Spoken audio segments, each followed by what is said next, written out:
নমস্কার দর্শক বন্ধুরা, মৃত্যুঞ্জয়ের অমৃত বচন অনুষ্ঠানে সবাইকে আবার একবার স্বাগত। আজকের অমৃত বচন অনুষ্ঠানে আপনাদের একটি অত্যন্ত চমৎকারী দ্রব্য নির্মাণের পদ্ধতি শেখাব, যেটি আপনারা নির্মাণ করতে চাইলে আগামী 11ই মার্চ 2021 বৃহস্পতিবার পড়েছে, মহাশিবরাত্রির দিন এটিকে আপনারা বানাতে পারবেন। তবে যারা বানাবেন তাদের অবশ্যই শিব চতুর্দশী ব্রত পালন করার প্রয়োজন আছে। তা আমি এই দ্রব্য বানানোর পদ্ধতির সঙ্গে সঙ্গে যেভাবে শিব চতুর্দশী ব্রত পালন করলে এবং তারপরে এই দ্রব্য বানাতে পারলে, যে দ্রব্য আপনাকে নিজের ঘরে রেখে নিত্য পুজো করতে হবে এরপর থেকে, ধূপ দ্বীপ দেখিয়ে, এরপর থেকে 1 বছরের ভেতরে যে কোনো মনোবাঞ্ছার জায়গা আপনার পূর্ণ হবেই হবে। কোনো অপ্রাপ্তি যদি থেকে থাকে, কোনো চাহিদা যদি না পূরণ হয়ে থেকে থাকে, যা পাবার জন্য আপনি দীর্ঘদিন ধরে চেষ্টা করছেন উদগ্রীব, কিন্তু কিছুতেই সেই মনোবাঞ্ছা পূরণ হচ্ছে না, সেই চাহিদা পূরণ হচ্ছে না, বা সেই অভাব মোচন হচ্ছে না, সেই জায়গা কিন্তু পরবর্তী 1 বছর সময়ের মধ্যে আপনার তৈরি হয়ে যাবে। আমি কিন্তু বললাম না যেতে পারে, আমি বলছি যাবে। আমি সাধারণত এত কনফিডেন্ট শব্দ ব্যবহার করি না। যে যে জায়গাগুলোতে কন্ট্রোভার্সি থাকে বা কিছু অনিশ্চয়তার জায়গা থাকে, সেই জায়গাগুলোতে আমি বলি পাওয়া যেতে পারে, হতে পারে, এরকম কথা ব্যবহার করি না। হবে, কিন্তু এখানে আমি হবে বললাম। তা কেন? আবার এই কনফিডেন্সের উৎস কি? আমার কনফিডেন্সের উৎস হচ্ছে নিজের ব্যক্তিগত অভিজ্ঞতার সঙ্গে সঙ্গে দীর্ঘকাল যাবৎ আবার স্মরণে আসা মানুষজন, যাদের আমি এই কাজ করিয়েছি, যাদেরকে এই কাজ করতে দিয়েছি এবং তারা যথাযথ করেছেন, তাদের থেকে পাওয়া তাদের অভিজ্ঞতার জায়গাটা আমাকে এই কনফিডেন্স এনে দিচ্ছে যে আমি এরমভাবে বলছি আগামী 1 বছরের মধ্যে এই ব্রতের কল্যাণে এবং চমৎকারী দ্রব্যের প্রভাবে সেই মনোবাঞ্ছা পূর্ণ হবে। নিশ্চয়ই কৌতূহলী হচ্ছেন, কিভাবে? উত্তর আসছে, দিচ্ছি। তার আগে একটা রুটিন ঘোষণা, যেটা বরাবর করি। যারা যারা আমার সঙ্গে সরাসরি দেখা করে বা কথা বলে নিজের সমস্যা নিয়ে আলোচনা করতে চাইছেন, সমাধান জানতে চাইছেন, প্রতিকার পেতে চাইছেন, তারা দয়া করে ফোনেতে এগুলো জিজ্ঞাসা না করে চেম্বারে এসে দেখা করুন। চেম্বারে আসতে গেলে স্ক্রিনে দেওয়া নাম্বারে আগের দিন ফোন করে নাম বুকিং করতে হবে এবং পরের দিন এসে দেখা করতে হবে। যারা মনে করছেন অনেক দূর যেতে পারবেন না বা অন্য কোনো অসুবিধার কারণে আসতে পারবেন না, তাদের বলছি অনলাইনেও কনসালটেন্সি দেওয়া হয়। আপনারা দয়া করে সেই সুযোগ গ্রহণ করুন।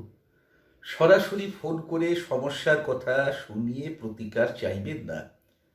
সিস্টেমেটিক্যালি আপনি কনসালটেন্সি নেওয়ার চেষ্টা করুন। স্ক্রিনে দেওয়া নাম্বারে ফোনপে, গুগল পে, পেটিএম ইত্যাদি আছে, ভিজিট জমা করুন। এই নাম্বারেই হোয়াটসঅ্যাপ আছে। হোয়াটসঅ্যাপে রসিদ শেয়ার করে দিন, আপনাকে কনসালটেন্সি সময় দেওয়া হবে।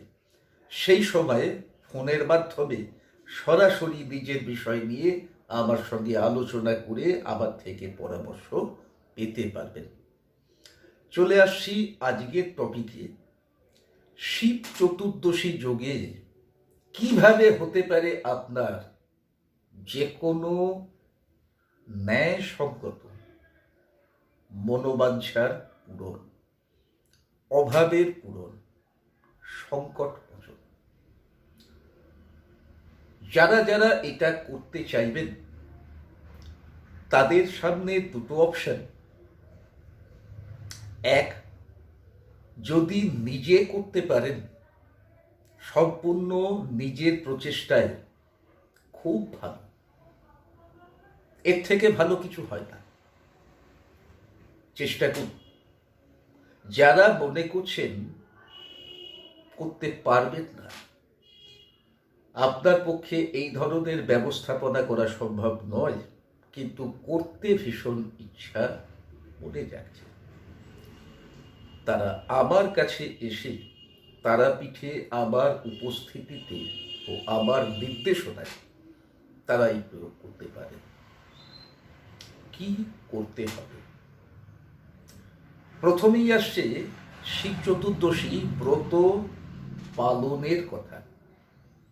অর্থাৎ ওই 11ই মার্চ 2021 বৃহস্পতিবার দিনটি আপনাদের উপবাসী থেকে, উপবাসী থেকে, ঠিক শুনছেন, শাস্ত্রে এই ব্রত উপবাসী থেকে পালনের নির্দেশ দেওয়া আছে।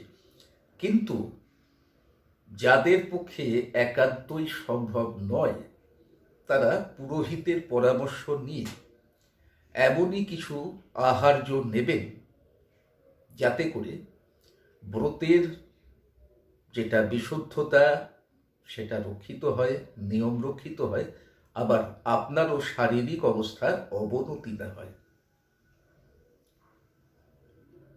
4 প্রহর আপনাকে শিব পূজা করতে হবে। যিনি নিজে করবেন তিনি যদি পূজা করতে জানেন তো ঠিকই আছে, না হলে কোনো পুরোহিতের সাহায্য নিতে পারেন, বা পুরোহিতের থেকে পদ্ধতি বুঝে এসে নিজে সেইভাবে করতে পারেন। আর যারা আমার কাছে করবেন তাদের ক্ষেত্রে তো কোনো অসুবিধের জায়গা নেই, আমি নিজে তাদের হাতে সেই পুজোটা করাবো। আর যেদিন আপনারা এই ব্রত পালন করবেন আগের দিন কিন্তু নিরামিষ ভোজন আবশ্যক, সেদিন কেউ আমিষ ভোজন করবেন না। এই ব্রতের জন্য শিবের পূজা কিভাবে কোথায় করবেন? না, শিবের পূজা কোনো মূর্তিতে নয়, শিবলিঙ্গে করতে হবে। আপনারা কোনো মন্দিরে, শিব মন্দিরে গিয়ে পুজো করতে পারেন, কিন্তু এই ব্রতের বা সব থেকে বলা ভালো এই প্রয়োগের, আমি যে প্রয়োগটা আপনাদের সঙ্গে শেয়ার করছি, এই প্রয়োগের প্রকৃত ফল পেতে হলে নিজের হাতে মাটি দিয়ে শিবলিঙ্গ গড়ে পুজো করা উচিত বা করাটাই বাঞ্ছনীয়। এক্ষেত্রে রেডিমেড বাজার থেকে কেনা শিবলিঙ্গ, মন্দিরে স্থাপন করা কোনো পাথরের শিবলিঙ্গ বা অন্য কোনো মাধ্যমে তৈরি শিবলিঙ্গ অপেক্ষা শিব চতুর্দশী মহাযোগে পার্থিব শিবলিঙ্গ, যা মাটি দিয়ে নিজের হাতে নির্মাণ করে গড়ে পুজো করতে হয়, এর দ্বারা পুজো করাটাই বাঞ্ছনীয়। যারা নিজের হাতে শিবলিঙ্গ গড়তে অপারগ তারা অন্যকে দিয়ে গড়িয়ে নিতে পারেন, তাহলেও হবে। শিবলিঙ্গে নানান উপাচার উৎসর্গ করার সাথে সাথে অবশ্যই যেটা করবেন, একটি আকন্দমালা, একটি বেল, আকারে একটু ছোট হলে ভালো হবে, বেশি বড় ব্যবহার না করাই ভালো। কারণটা বুঝতে পারবেন, পরে আসছি। এবং তাজা নিখুঁত বেলপাতা। বেলপাতা প্রসঙ্গে বলে দেওয়া ভালো, অনেকেই ফুটো, ফাটা, ছেঁড়া, পোকা খাওয়া, শুকিয়ে যাওয়া বেলপাতা দিয়ে পুজো করে থাকেন। এই ধরনের বেলপাতা দিয়ে পুজো করে কিন্তু কোনো ফল লাভ হয় না।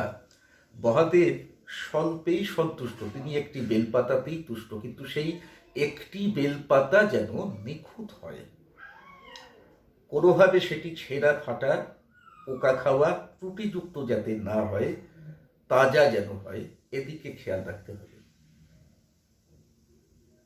আপনাদের এছাড়া আধা মিটার মতো হলুদ কাপড় রেডি রাখতে হবে দ্রব্যটি বানানোর জন্য।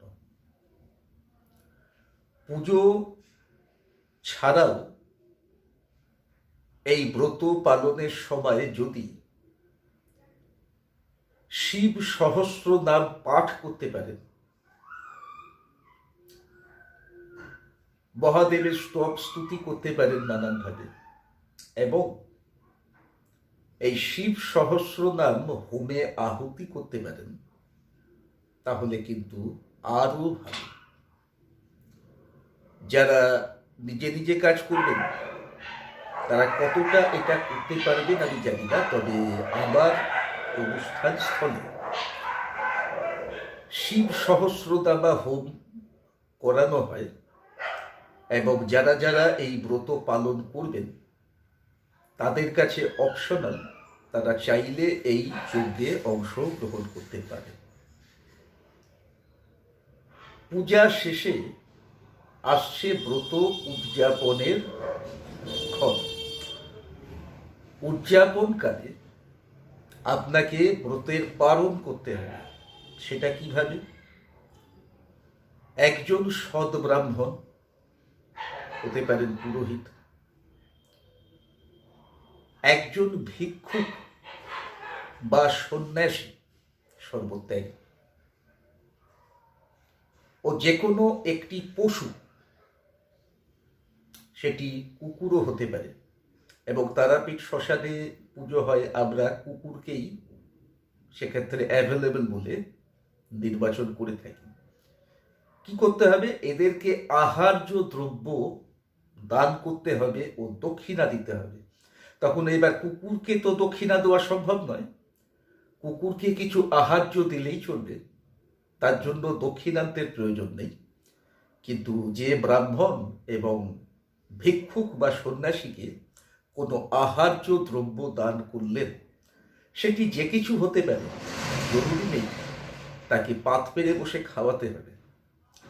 একটি গোটা ফল দিলেও আহার্য দান হয়, এক বাক্স মিষ্টি নিয়ে যদি দেওয়া যায় তাহলেও আহার্য দান হয়।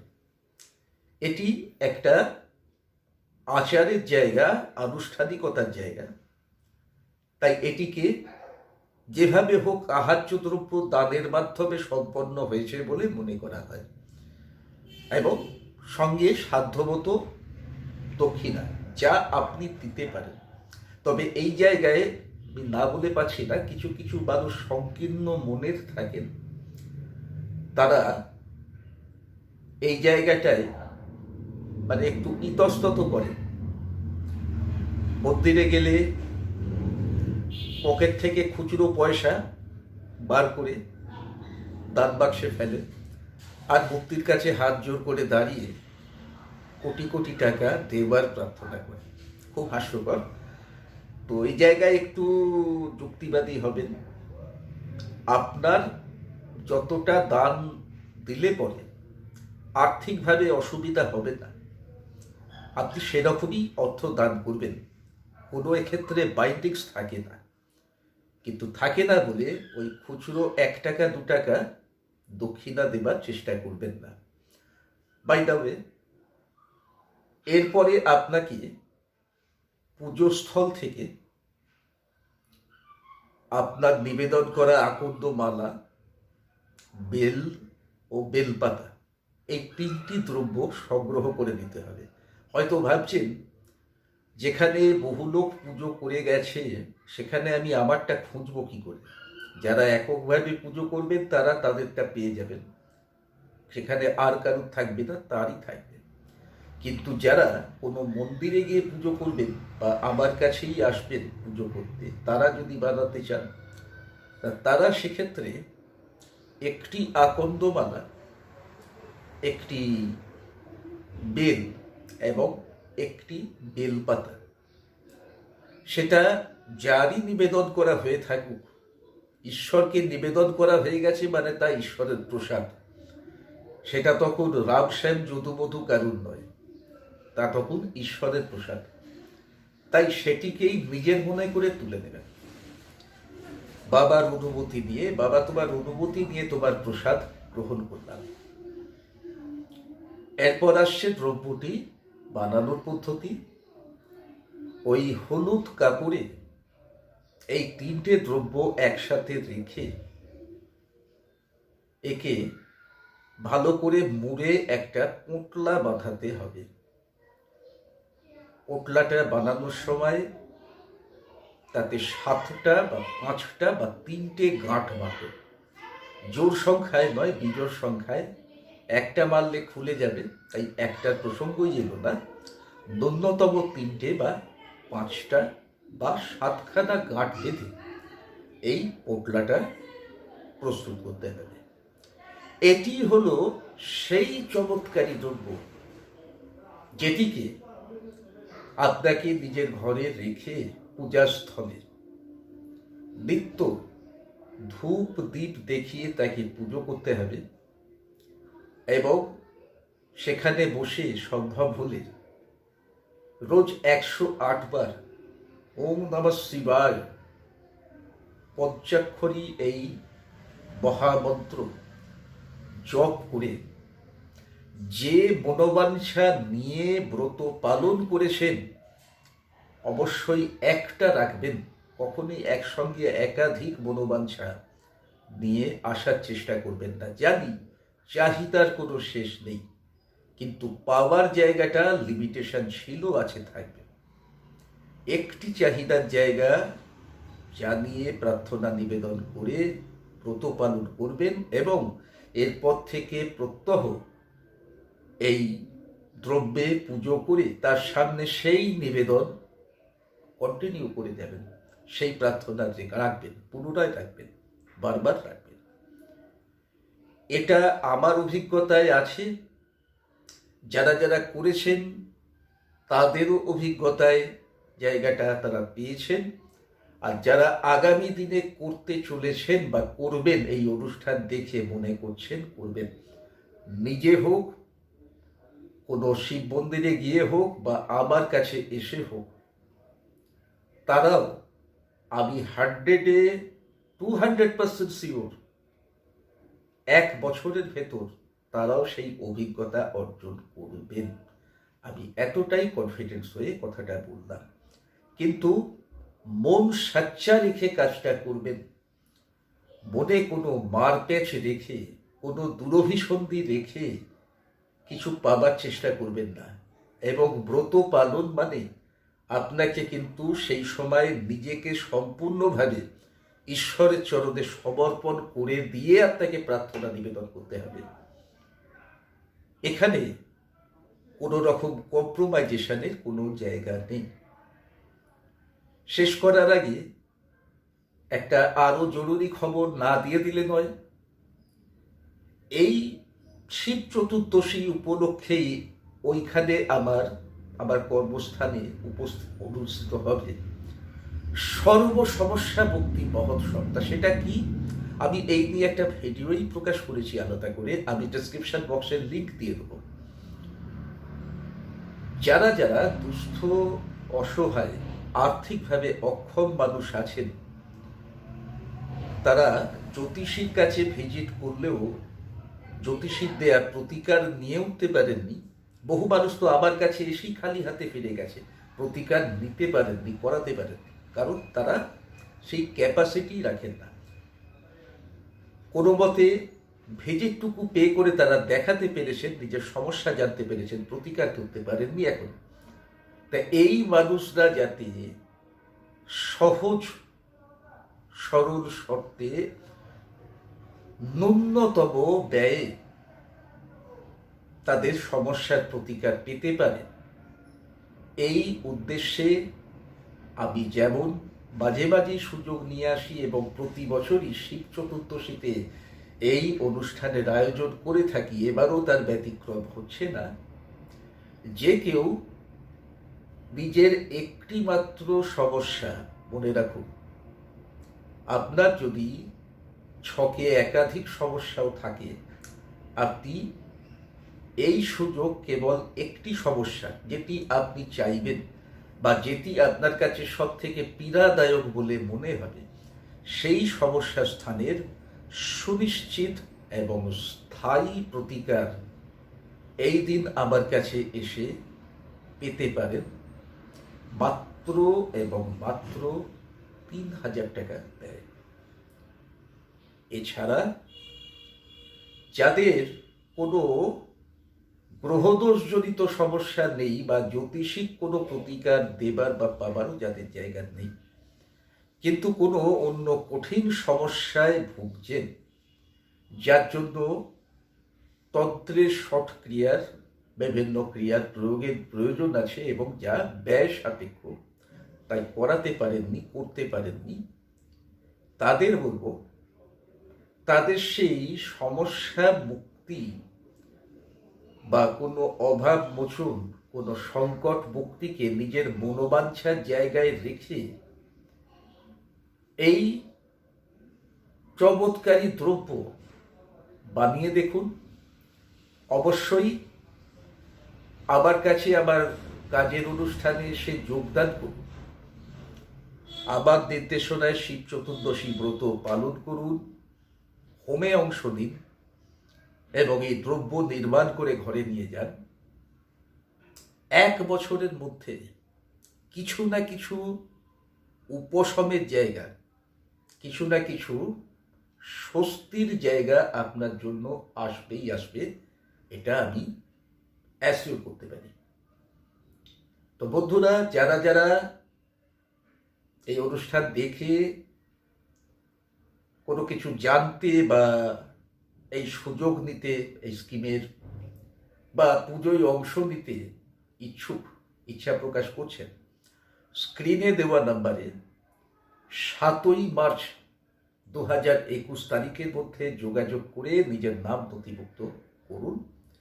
এরপরে যারা ফোন করবেন বা যোগাযোগ করবেন, তাদের সুযোগ দেওয়া এবার অন্তত সম্ভব হবে না, পরের বার তারা চেষ্টা করলে পেতে পারেন।